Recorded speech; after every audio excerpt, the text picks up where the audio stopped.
back to Physics On tutorial. Today we will discuss some important questions regarding class 12 capacitor.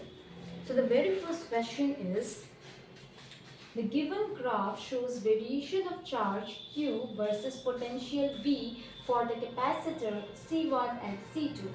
Both the capacitor have same plate separation between plate and area of C1 is greater than C2. Which line A और B corresponds to C1 and Y? तो हमें जो ये question मिला है capacitor का, ये एक बेस है ग्राफिकल रिप्रेजेंटेशन पे।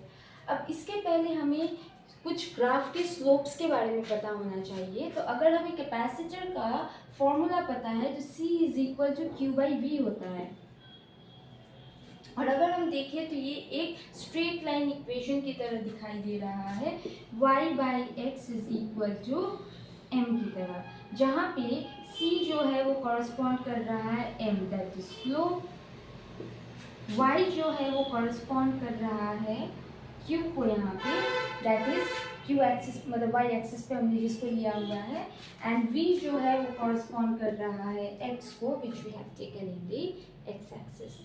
मतलब जो हमें यहाँ पे दो लाइंस दिखाई दे रहे हैं ए एंड बी, ये हमें किसके बारे में बता रहा है? कैपेसिटर के बारे में, कैपेसिटेंस के बारे में बता रहा है।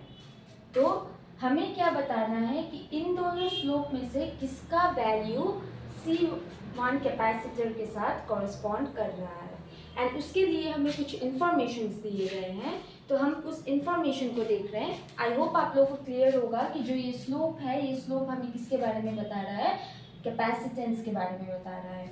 Q एंड V हमने x एंड y एक्सिस में लिया हुआ है। So here what we have to do, question में है गिवन ग्राफ हमें शो कर रहा है charge Q and potential difference हमने लिया हुआ है V। दो कैपेसिटेंस दिए गए हैं C1 एंड C2। ओके, ये जो हमें क्वेश्चन है ये हमें पैरेलल प्लेट कैपेसिटर का दिया गया है, एंड पैरेलल प्लेट कैपेसिटर का कैपेसिटेंस होता है C is equal to epsilon naught A by D, जहाँ पे हमने इसको वैक्यूम में लिया हुआ है।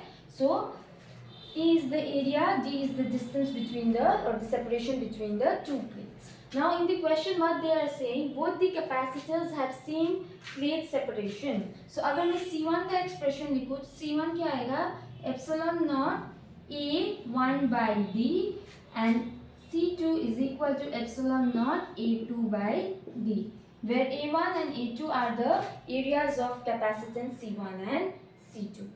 Now हमें क्वेश्चन में बोला गया है both the capacitors have same plate separation between plate and area of C1 is greater than area of C2. So area of C1, that means A1 is greater than area of A2. So अगर हमें ये चीज़ मिल रहा है तो हम यहाँ पे देख सकते हैं capacitance is directly proportional to area.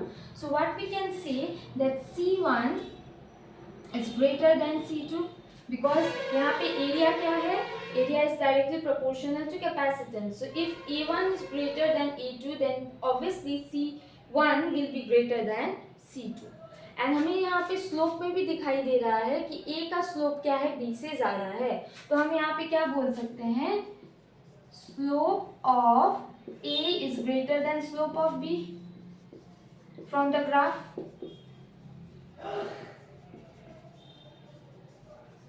From the graph we can say this thing. Therefore line A1 or line A is corresponding to C.